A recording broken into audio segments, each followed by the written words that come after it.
Tell me the story of meeting Winthrop. What did we say Ernie Dumas said about Winthrop Rockefeller? Misunderstood or? Well, he was from New York and had been here, and he did some wonderful things, and I really liked him, and he liked me. And when he became governor, John Haley, who was a lawyer at the Rose Law Firm where I was practicing, came in to see me one day and asked me how I'd like to go to prison. And I said, explain yourself, my friend. He had been appointed chairman of the Board of Corrections by Rockefeller. And at that time, the inmates ran the penitentiary effectively. And they had weapons. The trustees had weapons in the towers, and they were the guards as well. But people were being released earlier than they should have been released.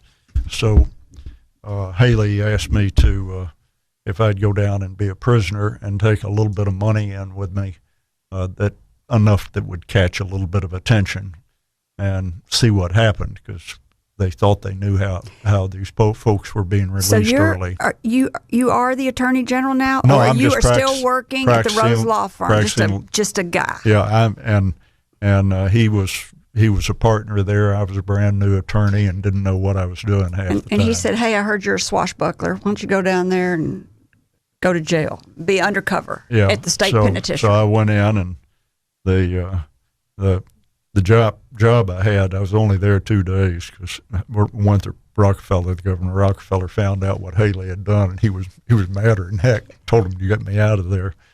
But my job was cleaning chickens, and I walked into this small room of just maybe 12 feet by 12 feet maximum, a huge table in the middle, and there was this other convict in there in a stark white uniform. I mean, his uniform was spotless, and he was deeply angry, and he was cursing. And as the chickens came in, he took this huge meat cleaver and raised it over his head, and whack, it came down, and chicken guts and stuff went everywhere.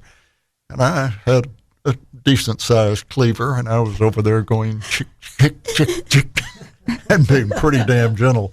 And I asked him what he was so angry about, and he said that he had his parole hearing that day, and he'd made some of the trustees angry.